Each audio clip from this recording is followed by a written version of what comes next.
Hey there. Want to share your thoughts on this? Yeah, tell me more about the ski instructors. Okay, let's unpack this. Absolutely. You are picking up on a fascinating detail. That phrase, skin structures, is actually jargon, It's jargon we use when analyzing official documents. specifically legal documents and property descriptions. You see a lot of incredibly precise geometric descriptions. For instance, we are looking at a legal description. It was for a specific parcel in Eagle County. It talks about courses and boundaries. Things like, Hey, yeah, what's up? No, talk about the ski instructors. You are absolutely right. My apologies. yeah, you cut right through our jargon there. We got a little sidetracked with the legal terminology. Okay, let's pivot and get right back to the instructor. That is the core of our Act 2, the deep dive. But we can certainly give you an overview now. What's fascinating here is the sheer scale of this situation. We're talking about nearly ski and snowboard instructors. They have all officially joined a federal lawsuit. It's against bail.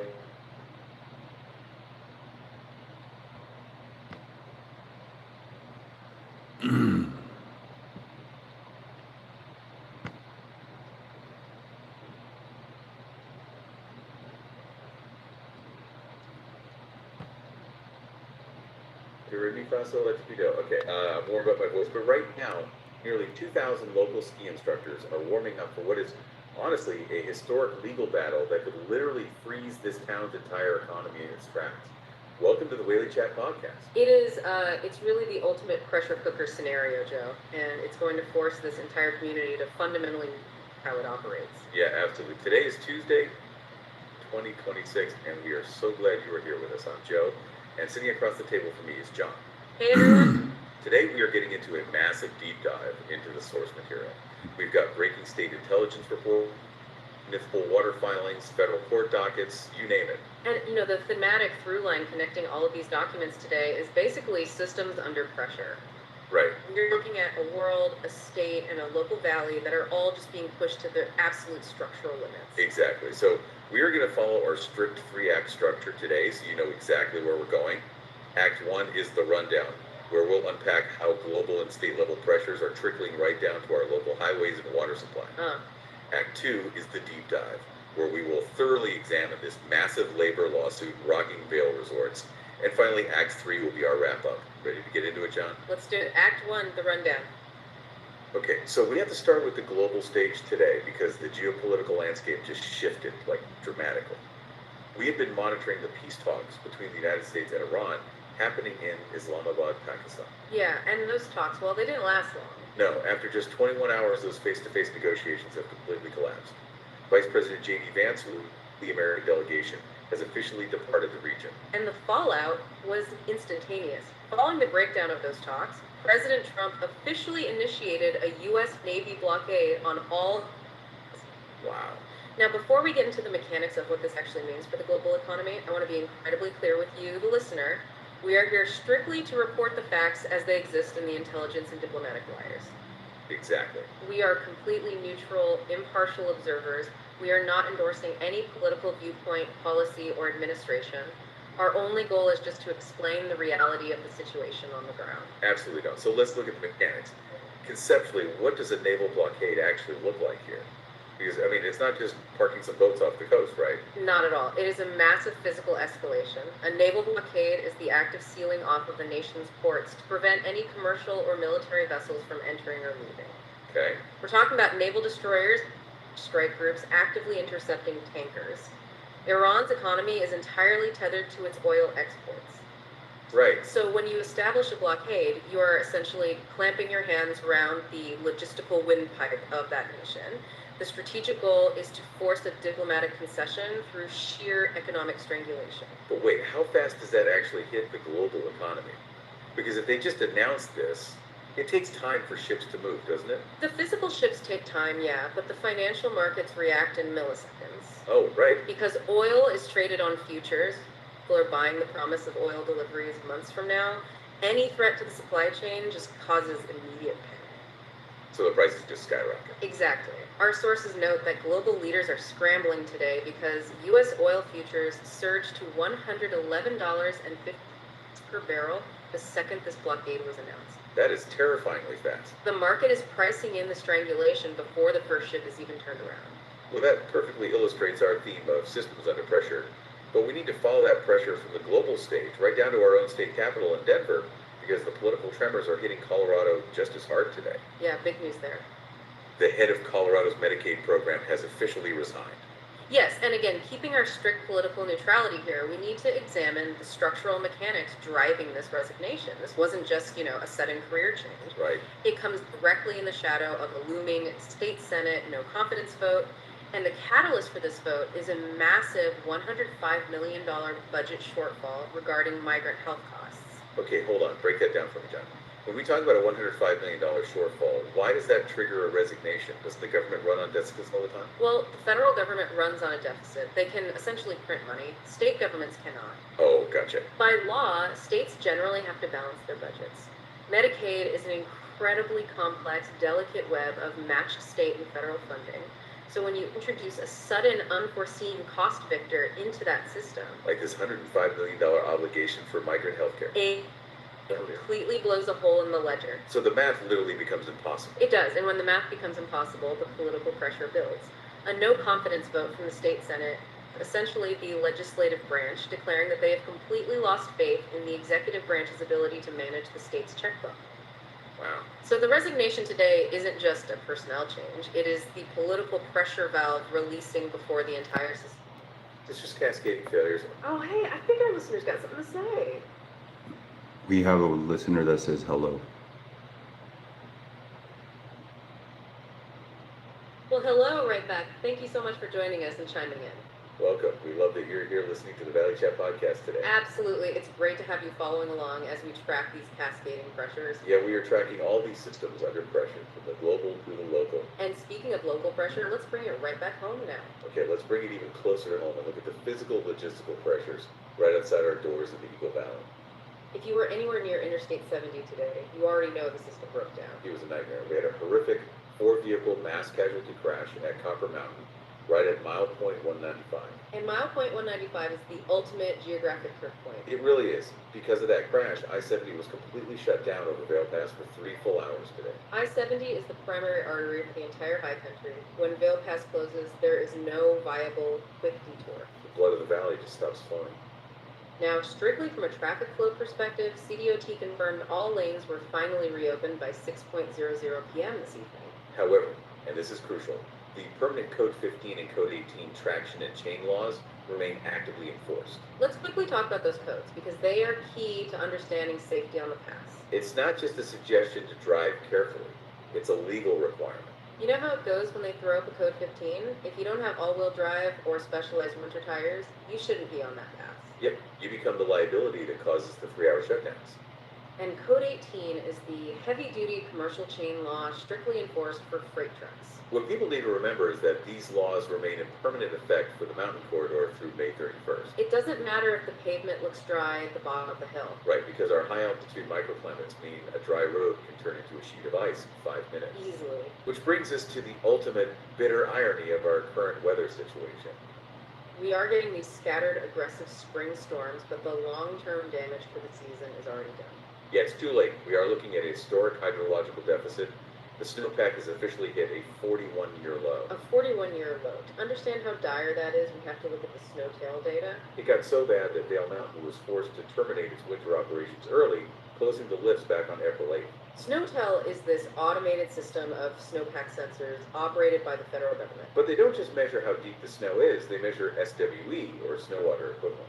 Okay, SWE measures how much actual liquid water is stored within the snowpack if you were to melt it all down instantly. Because a foot of light, fluffy snow is very different from a foot of dense, wet spring snow. In the Eagle Valley, the snowpack is our natural reservoir. It stores the water in the winter. Right, it holds it up and slowly releases it throughout the summer. When the SWE hits a 41-year low, it means our natural reservoir is functioning.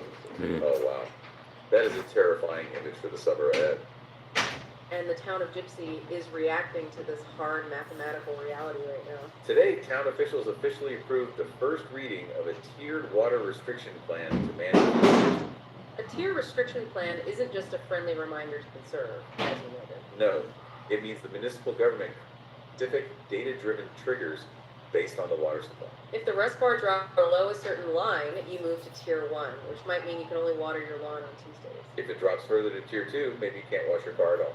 It is the town stepping in to forcibly ration a failing resource. It's the harsh reality of living in a high altitude desert environment during an exceptional drought cycle. You cannot negotiate with a dry riverbed. The environment dictates the policy. You really can't.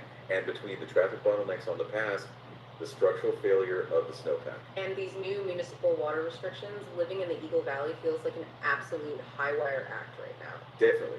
But for the local workforce, the people actually running this town, that wire just snapped. And that brings us to Act 2, the deep dive. Let's get into the main event. Okay, let's unpack this. We have a massive breaking economic story today that goes right to the heart of how this valley functions. Nearly 2,000 ski and snowboard instructors have officially joined a federal lawsuit against Vail Resorts. They are alleging severe violations of the Fair Labor Standards Act, or FLSA. And the timing on this is the most critical element, as we mentioned. The opt-in deadline for this collective action lawsuit arrives tomorrow, Wednesday, April 15th. Yes. So the window for any remaining instructors to legally join this specific action is closing in a matter of hours. 2,000 instructors, that number is just staggering. Help us understand the scale of what that means for the local labor pool. Let's look at the employment data because this is entirely unprecedented. Vail Resorts employs roughly 8,015 workers during the peak ski season. That single workforce represents a massive 24.4% of total local employment in Eagle County. That's a quarter of the county acting in unison against their employer.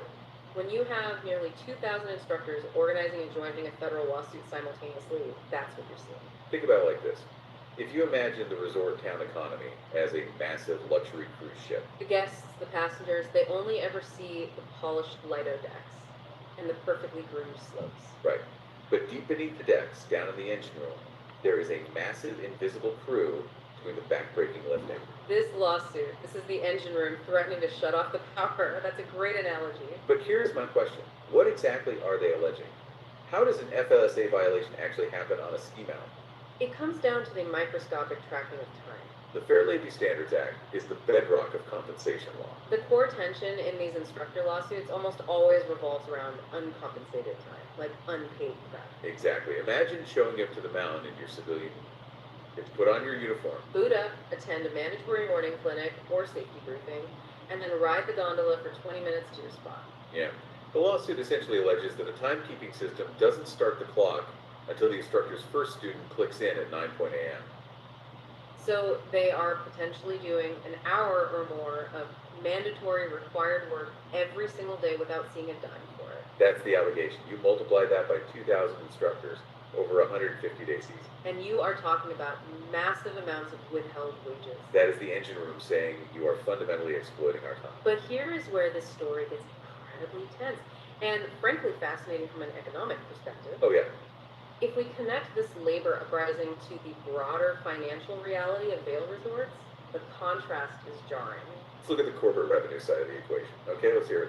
Despite the 41-year low snowpack we just discussed, a real problem, right? And despite having to prematurely close the mountain on April 8th, Vail Resorts actually reported a 3% increase in pre-sold pass revenue.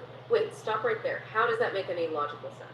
How do you make 3% more money when the core product, the literal snow you are selling, is failing so badly you have to close? Because they aren't selling snow anymore, Joe. They are selling weather insurance.